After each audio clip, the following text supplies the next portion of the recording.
नमस्कार and welcome you all to world affairs. मैं हूं प्रशांत धवन। नाउ रिसेंटली आप सब लोगों ने ये न्यूज़ सुनी होगी कि चाइना ने रिमूव करवा दिया पाकिस्तान मेड कुरान ऐप को फ्रॉम एप्पल्स ऐप स्टोर। ये इस पे आर्टिकल है। Apple removes popular Quran app from app store in China. सिर्फ चाइना में ही ये रिमूव हुई है आफ्टर गवर्नमेंट डायरेक्टिव। सरकार के डायरेक्शन के बाद ये ऐप को रिमूव कर दिया गया। अब ऑब्वियसली दुनिया भर में बहुत से मुस्लिम नेशंस हैं, वहाँ पे जो रिलीजियस मुस्लिम्स हैं वो यहाँ पर प्रोटेस्ट कर रहे हैं चाइना के डिसीजन का। वो ये कह रहे हैं कि ये करने की आवश्यकता क्या थी, और सबसे बड़ी बात ये है कि ये लोग कुछ रीज़न बता नहीं रहे कि ये सब इन्होंने किया भी क्यों है। और उससे भी सरप्राइजिंग बात यहाँ पर यह है कि एप्पल ने भी चुपचाप बिना किसी प्रोटेस्ट के, बिना किसी झिझक के, जैसे ही चाइनीज़ गवर्नमेंट का ऑर्डर आया उसको चुपचाप फॉलो किया और इस ऐप को रिमूव कर दिया अपने ऐप स्टोर से। जबकि एक इंटरेस्टिंग बात आप अगर देखो तो 2017-18 के आसपास जब उस टाइम के यूएसए के प्रेसिडेंट डोनाल्ड ट्रंप ने एक सो कॉल्ड मुस्लिम बैन लगाया था, जब इन्होंने कुछ मुस्लिम मेजॉरिटी कंट्रीज से जो लोगों की एंट्री है इन यूएसए को बैन कर दिया था, उस वक्त टिम कुक जो एप्पल के सीईओ हैं ये ओपनली सामने आए थे और इन्होंने आलोचना करी थी ट्रंप की और ये कहा था कि इनकी पॉलिसी एंटी मुस्लिम है। और इवन दो एप्पल एक अमेरिकन कंपनी है, इनको अमेरिकन गवर्नमेंट से ही काम निकालना होता है, इन्होंने ओपनली बोल दिया था कि इस सरकारी पॉलिसी को हम बिल्कुल भी सपोर्ट नहीं करेंगे। मगर इस पर्टिकुलर केस में, चाइना के केस में, एप्पल की तरफ से कोई प्रोटेस्ट नहीं हुआ। बिल्कुल आप कह सकते हैं सबमिसिव होके इन्होंने चाइना की यहाँ पर बात माननी स्टार्ट कर दी। ये बहुत ही डेंजरस है। जिस तरीके से हम देख रहे हैं कि मेजर जो मल्टीनेशनल कंपनीज हैं, चाहे अमेरिकन हो, दुनिया की कोई भी हो, किस तरीके से चाइनीज़ गवर्नमेंट की जो स्ट्रिक्ट पॉलिसीज़ हैं उसको चुपचाप फॉलो कर देती है, ये एक बहुत ही ख़राब एग्जाम्पल सेट करता है। क्योंकि इससे ये दिखता है कि जिन कंट्रीज़ में डेमोक्रेसी नहीं है, जहाँ पर फ्री मीडिया नहीं है, वहाँ पर तो आप कुछ भी कर लो, उनके लिए तो एक्सेप्शन है। वो अपने देश में चाहें तो ऑल टुगेदर कुछ भी कर सकते हैं, चाहे बाहर के कंट्रीज़ की जो प्राइवेट कंपनीज़ हैं उनको भी कुछ ऑर्डर देना हो ना। अब यहाँ पर आप पूछेंगे वेट, सो एप्पल का प्ले स्टोर था, वहाँ पे एक ऐप को बैन किया गया, मगर ये कौन सी ऐप थी, पाकिस्तान मेड, ये कैसे है, समझाता हूँ आपको। देखो, जिस तरीके से गूगल का प्ले स्टोर होता है, एप्पल का होता है ऐप स्टोर। यहाँ पे जाकर आप वेरियस जो ऐप्स होती हैं डाउनलोड कर सकते हैं, व्हाट्सएप, टेलीग्राम, अनअकैडमी की ऐप जो होती है यहाँ पे आप डाउनलोड कर सकते हैं। मगर गूगल प्ले स्टोर की तरह ना एप्पल ऐप स्टोर में एंट्री कर पाना और ऐप को डिलीट कर पाने का जो प्रोसेस है ये थोड़ा सा कॉम्प्लेक्स होता है। यहाँ पर हर किसी ऐप को ये लोग एंट्री देते नहीं हैं अपने ऐप स्टोर में, काफ़ी हद तक सब कुछ कंट्रोल होता है ना। फिर यहाँ पे आती है एक पाकिस्तानी कंपनी जिसका नाम है PDMS। PDMS की फुल फॉर्म है पाकिस्तान डेटा मैनेजमेंट सर्विसेज। ना PDMS को आप अगर देखो तो ये पाकिस्तान बेस्ड कंपनी है और ये कुरान से रिलेटेड बहुत सारा जो ये कंटेंट है, ऐप्स रिलेटेड, ये सब प्रोड्यूस करते हैं। उर्दू कीबोर्ड बनाते हैं, उर्दू एडिटर बनाते हैं, बहुत सी ऐप्स ये लोग बनाते हैं। और इनकी जो एक कुरान ऐप्स है काफ़ी फेमस है। और मुझे टू बी ऑनेस्ट ये थोड़ा सा अजीब लगता है कि पाकिस्तानी आर्मी को भी ग्लोरीफाई करना स्टार्ट कर देते हैं अपनी ऐप में, जबकि रिलीजियस ऐप्स हैं इनके बहुत सारे जो डाउनलोड्स हैं ये इंडिया से भी होते हैं, बांग्लादेश से भी होते हैं। खैर एनीवे, जो इनके मेन फीचर्ड प्रोडक्ट्स हैं, जो सबसे ज़्यादा इनकी पॉपुलर ऐप्स हैं, उनमें से एक है कुरान मजीद। कुरान मजीद ऐप दुनिया भर में काफ़ी पॉपुलर है। इंडिया में, बांग्लादेश में, पाकिस्तान में, यूएस में भी जो पाकिस्तानीज रहते हैं, इंडियंस रहते हैं, इंडियन मुस्लिम्स रहते हैं, उन्होंने ये ऐप डाउनलोड कर रखी है। यहाँ पर जो कुरान की वेरियस वर्सेस हैं ये ऑडियो में लोग सुन पाते हैं। उसके अलावा प्रेयर करने का टाइम क्या है उसके बारे में यहाँ पर डिटेल्स होती हैं। और बेसिकली इन्होंने PDMS ने इस ऐप को प्रमोट किया as an app for every Muslim. कोई भी रिलीजियस मुस्लिम हो तो उसके पास ये ऐप होनी चाहिए, वो प्रॉपर तरीके से अपना इस्लाम फेथ फॉलो कर पाएगा इस ऐप की हेल्प से। और यहाँ पे आप देखोगे लिखा हुआ है this is a must have app for every Muslim. Now China की अगर हम बात करें तो चाइना की टोटल आबादी का 1.6 से लेकर 1.8% कहा जाता है इस्लाम फेथ को फॉलो करता है। हालांकि परसेंटेज में कम लग रहा है, मगर चाइना की ओवरऑल आबादी इतनी ज़्यादा है, 140 करोड़ से भी ऊपर इनकी आबादी है। तो इनका 1.68% भी आप अगर देख लो तो ये बन जाता है रफली 2 करोड़ 40 लाख से लेकर 50 लाख मुस्लिम आपको मिलेंगे इन चाइना।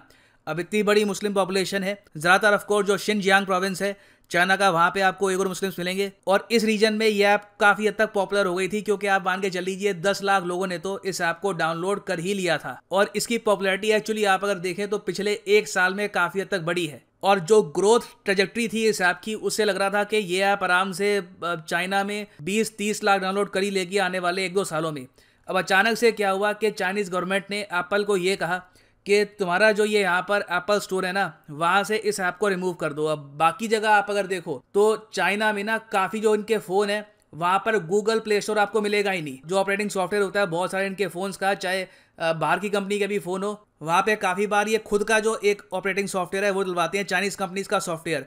तो हमें ये जानकारी नहीं है कि चाइना का जो लोकल ऐप स्टोर है, जो इनके देश का खुद का ऐप स्टोर है, वहां से भी ये ऐप हटी है या नहीं हटी, इसके बारे में भी कंफर्मेशन आई नहीं है, क्योंकि लैंग्वेज बैरियर्स बहुत सारे होते हैं और काफी बार चाइना ये जो इन्फॉर्मेशन है ये बाहर के मीडिया तक लीक होने नहीं देता। मगर एटलीस्ट जो अमेरिकन कंपनी है यहाँ पर एप्पल, उनके थ्रू तो हमको पता लग गया है कि हाँ बिल्कुल चाइनीज गवर्नमेंट ने इनको कहा कि अपने ऐप स्टोर से जो ये कुरान की ऐप है ये रिमूव कर दो, और इन्होंने बिना किसी प्रोटेस्ट के ये ऐप कर दी रिमूव।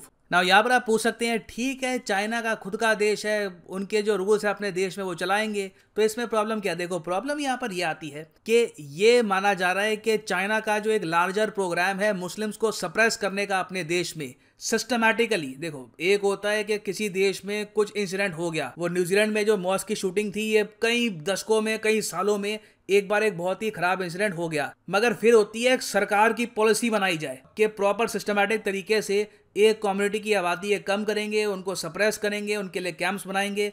तो वो सब चाइना में ऑलरेडी हो रहा है। अब उसके बाद जब ये स्टेप चला गया ना, इसको लेकर लोग काफ़ी हद तक कंसर्न है, क्योंकि चाइना ने जो गिनी चुनी स्टेटमेंट्स दी हैं इस कुरान ऐप के बैन को लेकर, उसमें से एक लैंग्वेज इन्होंने यहाँ पर ये यूज़ कर ली, और यहाँ पे आप देख पाओगे न्यूज़ आर्टिकल है इस पर कि China orders Apple remove Quran app over illegal religious text. अब ये जो इन्होंने वर्ड यूज़ किया है ना, इलीगल रिलीजियस टेक्स्ट, ये काफ़ी हद तक चिंताजनक इसलिए है क्योंकि रिसेंटली रिपोर्ट्स ये भी आई थी कि अब चाइना की सरकार ने अपना खुद का वर्जन लॉन्च करना स्टार्ट कर दिया कुरान का, जिसमें इन्होंने खुद ही कुछ पार्ट्स ऐड कर दिए हैं कि हमेशा देश के प्रति वफादारी रखनी होगी, और बेसिकली जो स्ट्रक्चर है ओवरऑल रिलीजियस बुक का, ये काफ़ी हद तक चेंज कर दिया है कम्युनिस्ट पार्टी ऑफ चाइना को खुश करने के लिए। और ये एक वेल डॉक्यूमेंटेड फैक्ट है, इस पे आपको कई आर्टिकल्स मिलेंगे ऑल ओवर द वर्ल्ड कि चाइना ने कई जो रीजन हैं, छोटे रीजन हैं, वहां पे कुरान में कुछ बदलाव इंट्रोड्यूस करवाए हैं। और स्पेशली जो जिंगजांग रीजन है चाइना का, वहां पर तो चाइना की पुलिस लगातार